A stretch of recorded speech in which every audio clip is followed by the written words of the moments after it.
mu bihugu byinshi rero hakiyobojwe inkoni y'icyuma uhasanga imvugo ivuga iti iyo unenze leta uba urwanya leta cyangwa se ubugambaniye igihugu. Ese iyo mvugo ivuga yuko iyo unenze kandi ibindi bihugu kunenga nibyo bibyubaka, abandi bakaba barabigize ngo ni ukurwanya igihugu, ni ukurwanya ubutegetsi, ibintu nk'ibyo ngibyo. Iyo mvugo yavuye he? Bivuze iki? Ese koko nibyo cyangwa ari byo? Kuba umuntu ukunda igihugu bivuze iki? Gukunda igihugu bivuze iki? Ese ni ukuba inkuma amashyi cyangwa se ahubwo ni ba bandi noneho bashakira amahoro igihugu, bashaka ko ibikorwa remezo cyangwa ibindi bintu byatera imbere? Ibyo bintu bitanira he? Kuki rero kuvuga ngo igihugu uvuze ibi cyangwa se urakigira inama ibi n'ibi abantu bagufata nk'umwanzi, cyangwa se ahubwo bakavuga bati urarwanya leta, ibintu nk'ibyo ngibyo? Izo mvugo zavuye he muri ibyo bihugu bikiyobojwe inkoni y'icyuma nibyo tugiye kwinjiramo? Ese koko uremera inkuma amashyi cyangwa se ahubwo utanga igitekerezo uko ubitekereza none kugira ngo ari byo byubaka igihugu? Reka turebe rero icyo gukunda igihugu icyo ari cyo. Kuki abantu bitiranya gukunda igihugu no kuba inkuma amashyi? Ibyo bintu birahari cyane cyane ujya ureba muri za Korea z'Amajyaruguru, ibyo byose iyo ukurira muyobozi yinjiye bose bakoma amashyi bakageraho bakananirwa akabona kubabwira ati ngo nimwicare. Ibyo bakaba ari byo bita gukunda igihugu. Yes, gukunda igihugu harimo yuko ushobora gukunda ko igihugu cyatera imbere, ko nta muntu ukivogera, ariko iyo umuntu avuze ati nyamara ibintu byagenda gutya, ntago aba ari ukwanga igihugu, ntago ari ukurwanya ubutegetsi, ntago ari ukurwanya iki. Kereka wenda niba ari ya myumvire y'abantu ikiri hasi, ariko reka tujye tubyinjiremo intambwe ku ntambwe nkwereke aho gukunda igihugu, kuba inkuma amashyi, kwanga igihugu byose bitanira uko ari bitatu n'ibintu bitatu. Ntabwo rero gukunda igihugu n'ubukoma amashyi, kuba umufana ari ibintu bimwe nk'uko mbona abantu benshi cyane babyitiranya. Uyu munsi nyuma y'iyi video urujijo rukaba rugiye kuvaho. Kubera iki rero bifite akamaro? Nuko mu bihugu byinshi cyane bikiri mu nzira z'amajyambere abantu babwirwa ko gukunda igihugu ari ukuba inkuma amashyi, ko iyo uvuze nabi ubutegetsi uvuga uti wenda wakora ibi cyangwa wakora ibi uba uri umwanzi. Nta muntu mu buzima wanga igihugu cye, nta muntu n'umwe mu buzima wanga igihugu cye. Venezuela imaze kubikwereka, Maduro bamaze kuvuga ngo bamufashe, ari umukino w'abakinnye bose barishima, ariko bamaze gukanga, bamaze kumenya ukuri. Yaba barwanyaga Maduro bamuvuga nabi, bavuga ko wenda yaboyoboje inkoni y'icyuma, yaboyoje igitugu, bose ubaje hamwe bari kuvuga ati igihugu cyacu nicyo dushyira imbere. Rero iyo myumvire yagiye mu bantu mu bihugu hirya no hino ku isi miliyoni n'amamiliyoni niyo tugomba gukosora, cyane cyane iyo ugeze ku bihugu by'iwacu muri Afurika, kubwo umwihariko mu Rwanda. Twumva itandukaniro riri hagati gukunda igihugu, kurwanya igihugu, kuba umwanzi no kuba inkuma amashyi. Gukunda igihugu rero akaba ari byo tugiye kwibandaho, kuko nibyo byatuzanye ahangaha. Twumve koko umuntu ukunda igihugu uko bimeze. Reka nguhe urugero mbere yo kubyinjiramo. Wabonye za Iceland iyo zikina iby'imipira ukuntu bose baba bari hamwe, ukumva ko bari kujya umujyi umwe, ko ariko gukunda igihugu. Umaze iminsi wumva intambara hagati ya Denmark na Amerika barwanira Greenland, urumva ko Denmark yavuze iti nzarwana kugeza kwa nyuma, Amerika weho ntabwo uzadutwara kino kirwa cya Greenland, ntibishoboka. Kubera iki? Denmark abantu kuko bavuga ngo bakunda ibihugu byabo, uzagenda mu bihugu bya Scandinavia ugende he hose uzarebe muri Denmark bakunda ibihugu. Niyo mpamvu niba atari umukino Amerika iri gukina na Denmark kugira ngo bazabone ukuntu bahajya wenda bazarwanye n'Uburusiya, bibaye byo ni ukuvuga ngo kwakunda igihugu kwa Denmark kuracyahari. Ni abantu bihagararaho. Niyo waba uri Amerika, niyo waba uri inde, nta kintu ushobora kubabwira ngo bavuge ngo turemeye.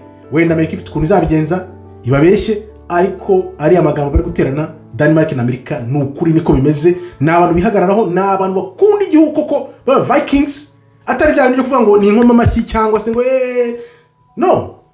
Gukunda igihugu, kuba inkoma amashyi, kwanga igihugu cyangwa kuvuga inabi igihugu cyangwa kunenga ni ibintu bidahura. Hari ukunenga, unenga ntabwo aba yanze igihugu.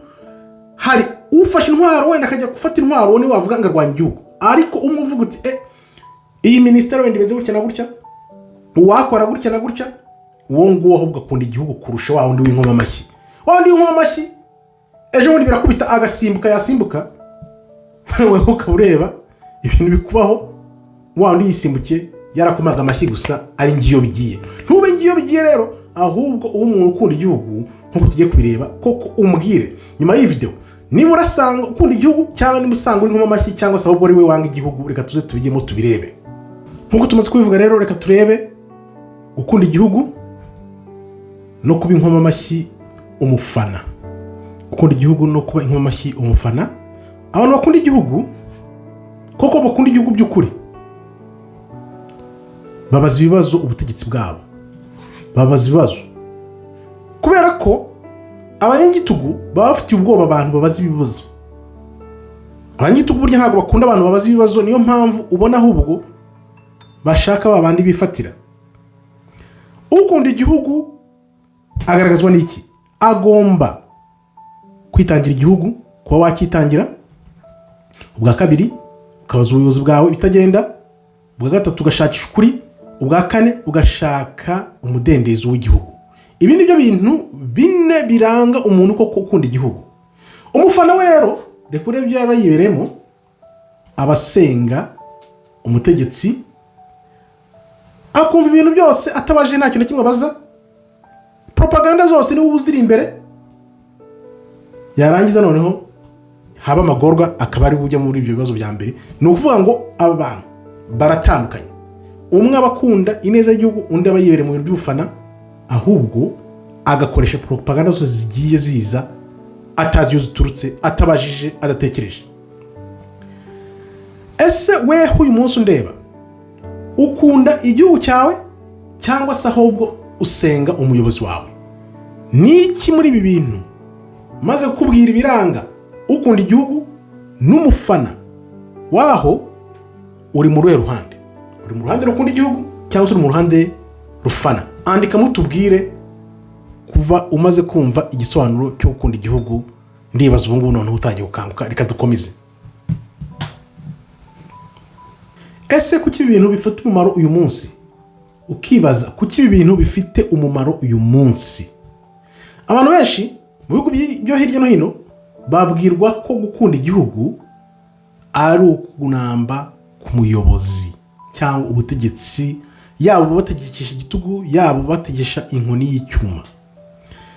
Barabyemera, bakemera icyo kinyoma. Ariko iyo wemeye icyo kinyoma, ni ukuvuga ngo icyo kinyoma giha ingufu umuyobozi, noneho za ngufu zose z'umurengera akazikubira, ukuri kukamera nk'ugutsinzwe. Hano urabona ko ukuri gumeze nk'ugutsinzwe. Niyo mpamvu nguhamagarira irukana ikinyoma, kuko iyo ikinyoma gitsinzwe abantu baratsinda. Numva rero iteka burya iyo ikinyoma kibwiye kenshi kiba nk'ukuri. Noneho bwa buyobozi bugutwaje inkoni y'icyuma bugatsinda, abaturage bakahavunikira, abaturage bakahabonera akaga gakomeye cyane. Niyo mpamvu rero wahitamo iki? Wahitamo kudakunda ikinyoma ugakunda ukuri, kuko ukuri iteka gushaka inzira, kandi ukuri kubatura abantu nk'uko ijambo ry'Uwiteka ribitubwira.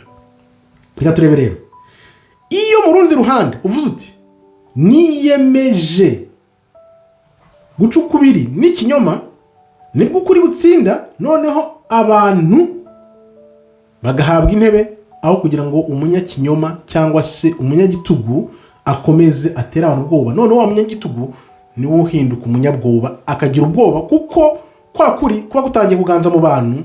Niko bigenda, niko bimeze. Ushobora kubaza uti rero ni gute ubutegetsi bw'igitugu bwigarurira gukunda igihugu, noneho cya gitugu kikitiranwa no gukunda igihugu? Bigenda gute? Reka turebe. Ngiki ni ikibazo twibaza, ugomba kukibaza. Ese ni gute n'iryari gukunda igihugu bihinduka ubufana? Gukunda igihugu bihinduka ubufana ryari? Iyo ubuyobozi bwihuje n'igihugu, noneho ubuyobozi bukavuga ngo nicyo gihugu. Iyo uvuze cyangwa ukabaza umuyobozi, bavuga yuko wanga igihugu. Ibyo nibyo bintu bigaragaza ba bantu biyitiranya n'igihugu, noneho kwa gukunda igihugu kukaba ubufana. Kubera ko iyo ubaje ikibazo babyita yuko uri kwataka umuyobozi cyangwa se ahubwo wanga igihugu. Ni gute rero bafata ibimenyetso cyangwa ibirango bakabigira intwaro? Hano yaba idarapo, indirimbo y'igihugu, amateka, amarangamutima y'abantu, byose bigasimbura imitekerereze ya muntu. Umuntu ntabwo aba akitekerereza ku bwe, ahubwo aba afite ibintu by'iyozabwonko yagiyemo. Habamo rero gutinya kubaza ibibazo. Abantu batinya kubaza ibibazo, bose bakemera buhumya ibintu, bakemera bunguri, kuko byitwa ubumwe. Ibyo bintu byo byitwa ubumwe. Kwemera ikintu utabajije bikitwa urukundo. Urukundo nuko biba bimeze, niyo sobanuro baruha, ariko ntabwo bakoresha intwaro cyangwa imbaraga zikomeza umurengera, ahubwo hakora ryayozabwonko bashyize mu bantu kugira ngo niba uvuze ukabaza ikibazo bakwitiranya n'uri kurwanya igihugu cyangwa se ngo wange igihugu. Nuko bigenda bakoresheje ibyo bintu, yaba amateka yaba imitekerereze bashyize mu bantu, noneho buri muntu wese akaba afite imitekerereze imwe. Urugero dukunda gutanga cyane akaba ari urwo muri Korea y'Amajyaruguru. Dukomeze tureba rero ukuntu ibintu byo gukunda igihugu bisanishwa n'ubuyobozi cyangwa umuyobozi. Reka turebe rero itandukaniro rikomeye riri hagati y'abantu bakunda igihugu bya nyabyo n'inkoma amashyi abafana gusa. Abantu bakunda igihugu ni abantu basigasira ubusugire bw'igihugu kandi noneho babaza ibibazo, bakumva ko buri muntu wese agomba kubazwa ibyo akora. Abakunda igihugu hano ibumoso n'inkoma amashyi iburyo. Umuntu ukunda igihugu asigasira imibereho y'ibanze, umusingi ngenderwaho w'ibanze w'igihugu, agasaba igenzura kandi agaharanira ejo heza hazaza h'abanyagihugu. Abo ni bo amateka yita intwari. Izo nizo ntwari.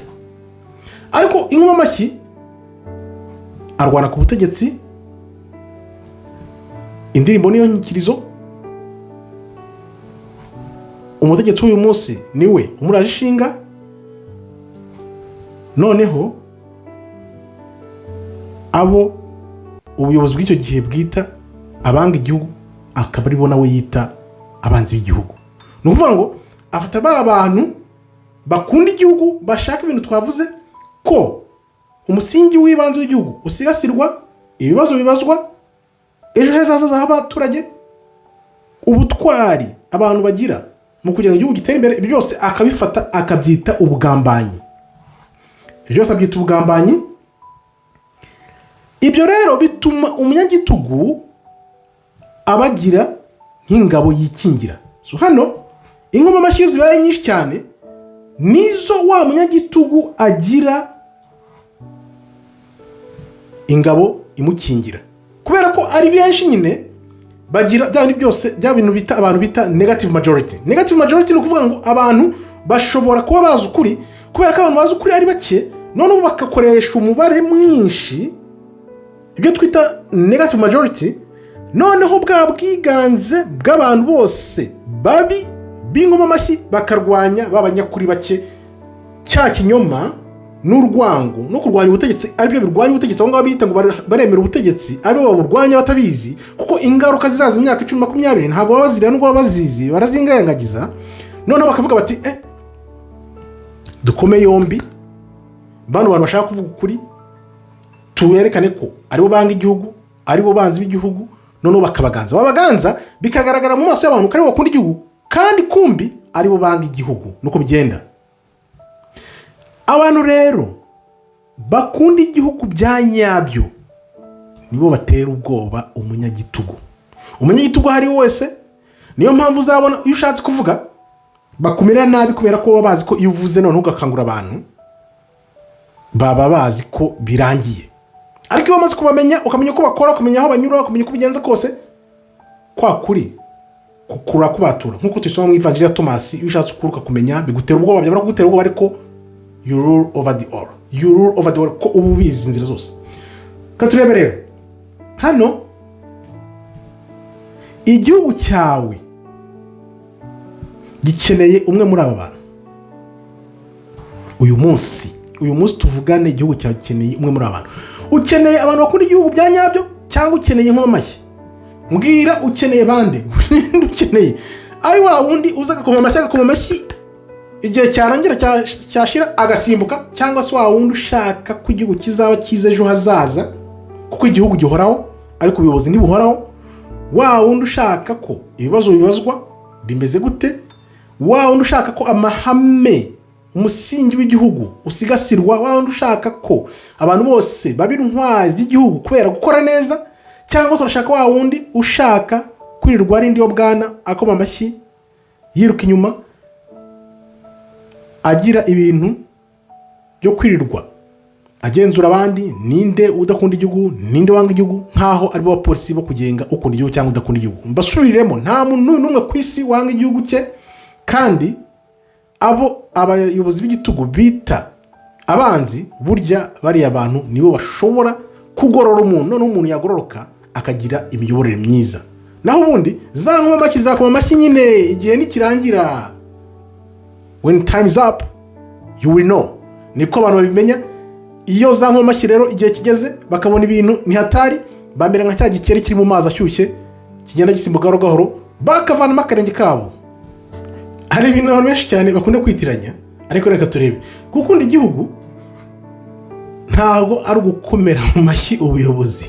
Gukunda igihugu ntago ari ugukomera ubutegetsi mu mashyi, kuko benshi niko bibwira kugira ngo bagaragare neza, ariko ntago ariko bimeze. Gukunda igihugu ahubwo ni ukugira umusingi ngenderwaho, abantu bagenderaho bakavuga bati okay, igihugu cyacu kigomba kuba neza gutya ABCD, bakabishyira aho ngaho bikumvikanwaho, buri muturage wese n'umuyobozi akaba ari kode, kugendera kuri kode. Ibihugu byose ku isi bifite kode bigenderaho, ari mpamvu ubona abayobozi n'abaturage kenshi baba bari kuri kode imwe.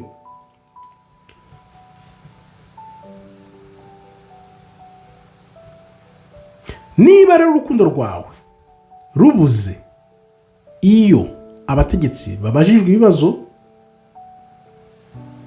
biba ari nk'ubwoba bwiyambitse uruhu ko kuvuga ngo ukunda igihugu. Ni ubwoba, burimo ubwoba. Abakunda igihugu ba nyabo babaza ibibazo, babaza byinshi, kuko bagomba kumenya ukuri ko igihugu kimeze. Niko gukunda igihugu. Ese ukunda igihugu cyawe cyangwa se ahubwo usenga ubuyobozi? Ukunda igihugu cyawe cyangwa usenga ubuyobozi? Mu gihugu cyawe uyu munsi aho tuganirira ubu ngubu, abantu baho, abaturage, ni iki bigishwa gukora? Bigishwa iki? Tubwire nimba ari ubwoba, utubwire niba koko ari ukunda igihugu bakabaza ibibazo, noneho kugira ngo igihugu gitere imbere tubwira ndikamo, shirika ubwoba wandike, kuko abantu bose bazana kuri no si kugira ngo bagire umumaro Imana yabaremeye. Niba ukunda igihugu cyawe rero, cyangwa se niba uri nkoma amashyi, nabyo babyandikamo, noneho tubwire n'impamvu ari byo ukunda, ari byo wahisemo, twumve koko uko abantu bagororana. Noneho umuntu akwerekeza, nyamara yes, ushobora kumva amashyi ibintu bigenze neza, ariko bazana ibibazo umenye uko ibintu bimeze. Reka turebe rero amasomo atanu yose twavana hano kugira ngo turebe koko twarushaho gukunda igihugu. Amasomo 5 akakaye yo kurushaho gukunda igihugu na yahe. Isomo rya mbere: gukunda igihugu ni ukwita ku bantu b'abaturage basanzwe, atari ubutegetsi. Gukunda igihugu rero ni abantu, igihugu ni abantu, ntago igihugu ari abayobozi. Leta irahinduka ariko igihugu gihoraho iteka ryose. Iyo abaturage batejwe ikibazo, bagatezwa kaga n'abayobozi, no kuvuga ngo gucecekeshwa nibyo byonyine bishobora kurengera abo bayobozi b'igitugu. Abantu bakunda igihugu bya nyabyo barabaza, barakosora, kandi bakavuga bati turanze. Abantu b'inkoma amashyi nibo batuma igihugu kibora biviriye indani. Reka mbisubiremo, abantu b'inkoma amashyi nibo batuma igihugu kibora bihereye indani mo hagati imbere, bikazateza akaga abantu batazi iyo biva. Isomo rya kabiri: guceceka ntago burya bivuga ngo uba uri hagati no hagati, kuko iteka bitiza umurindi ubutegetsi bw'igitugu. iyo habuze ubutabera nabwo guceceka bifite uruhande. Iyo ubonye umuntu arengana ugaceceka, ni ukuvuga ngo ka karengane kakora umuntu wabikiriye niko ushyigikiye. Iyo ucecetse rero ntabwo ubutabera buhabwa wagiriwe ibibazo, watejwe ibibazo, ahubwo wateje ibibazo ni utsinda. Amateka ntabwo afata ibintu by'akagambane nk'ubwenge, ahubwo ni ubuyobe bukomeye cyane. Ibintu rero iyo bibaye gutyo ugaceceka, uba bihaye uburenganzira ngo bikorwe. Iyo ubutegetsi bucecekesha abantu, ibibazo byose biba muri leta mu gihugu iki n'iki biterwa n'uko abantu baba bacitse bakaruca bakarumira. Turebe gatatu, isomo rya gatatu, ubufana gukoma amashyi byica ibitekerezo. Amamiliyoni n'amamiliyoni, ariko tekereza ni gute umuntu 3, 4, 5, umuntu umwe yatekereza abantu amamiliyoni n'amamiliyoni 10 nangahe. Ya Mana yabaremye ni uvuga ngo ntacyo yaba yararemye nyine.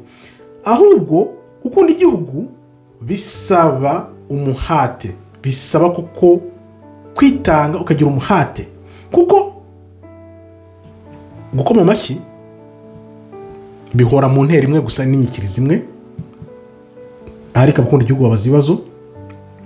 Abakoma amashyi ntibakunda umuntu ubanenga, kuko abakunda igihugu basaba ubutabera, bagasaba responsibility, bakavuga bati ubushobozi wahawe turakubaza uko ibintu wabikoresheje uko byagenze. Inkoma amashyi rero ziba zumva ziganje iyo ziri mu hantu h'igitugu, ariko iyo ubutegetsi buguye bugwana n'izo nkoma amashyi. Gukunda igihugu ni ukwiyanduza icumu kugeza igihe igihugu kigiriye imyumvire ihabanye n'ibintu byo gukoma amashyi. Umuhate rero nicyo kiguzi cyo kugira ngo igihugu gitsinde kuba inkoma amashyi. Isomo rya 4, guceceka nibyo bishyiramo abantu iminyururu mu bwonko y'ejo hazaza, abantu bakazahura n'ibibazo batazi aho byavuye. Ibyo ubikiriye ntubivuge uyu munsi nibyo bizateza akaga mu gihe kizaza, kandi ibyo utitaho uyu munsi nibyo bizaba ihame n'itegeko ejo hazaza. Bwa burenganzira bwawe bukagenda, noneho mugasigara mu icuraburindi. Ejo hanyu hazaza byose birangwa no kuba ikigwari. Guceceka rero niho igihugu cyubakira, niwo musingi w'igihugu. Urumva ko bibabaje. Ntukitiranye rero guceceka no kubutekanye wibwira ngo niba ucecetse ngo uzabutekanye. No, guceceka kwawe ntago bivuga ngo uratekanye. Dusubiremo rero ya masomo 5 akakaye yo gukunda igihugu. Gukunda igihugu no gukunda abantu atari gukunda ubutegetsi. Gukunda igihugu ntago ari uvuga ngo ntacyo uvuga, ntacyo wica, ntacyo uramira, ahubwo ni ukuba buri gihe iteka ubaza ibibazo ubutegetsi bimeze gute, ese twakora iki kugira ngo ibintu birusheho kumera neza. 3, kuba inkoma amashyi byica ibitekerezo bya benshi, ahubwo gukunda igihugu bisaba kugira umuhate n'ubutwari kugira ngo koko ubarize abantu, urebe ko abantu bagira imyumvire byo izamuye. 4, reka turebe hano ibyo ucecetse uyu munsi ukabirebera nibyo bishyira abantu mu minyururu y'ejo hazaza. 5, ntukigere na rimwe witiranya guceceka no kuvuga ngo uratekanye, kuko ushobora guceceka uyu munsi ugatekana igihe gito, umunsi 1, 2, 3, ariko ejo bigaca bihinduka ibibi. Noneho babandi wahemukiye, babandi wirengagije, akaruba gucira urubanza. Niko bigenda iyo zihinduye imirishyo, niko twarabibonye ko bigenda. Ariyo mpamvu nkubwira nti buri gihe ujye uharanira kuba ku ruhande rwiza rw'amateka. Iteka ryose haranira kuba ku ruhande rwiza rw'amateka, kuko bucyana yandi ubundi ibindi. Ni amateka ahoraho, kuko ahoraho abantu ntibige, akisubiramo bya bindi bita zunguruka. Ntagushimiye rero, nizera ko ubonye ikinyuranyo kiri hagati yo gukunda igihugu no kuba inkoma amashyi buhumyi. Uyu munsi rero kanguka nawe kugira ngo ibihugu byacu bize imbere, natwe twiteze imbere koko nk'uko Imana yaturemye, kuko igihe n'iki cyageze Imana yagennye bwa buhanuzi bw'inkoni ebyiri ubwo buzahura. Yuda aribo birabura bari muri Amerika bazahura n'ubwoko 10 bwa buri muri Afurika, tukongera kubona ubutware, tugasubizwa ubutware Imana yaduhaye kera na kare. Nkabashimiye rero, Imana ikomeze barinde. Shalom shalom, toda haba tov miyo.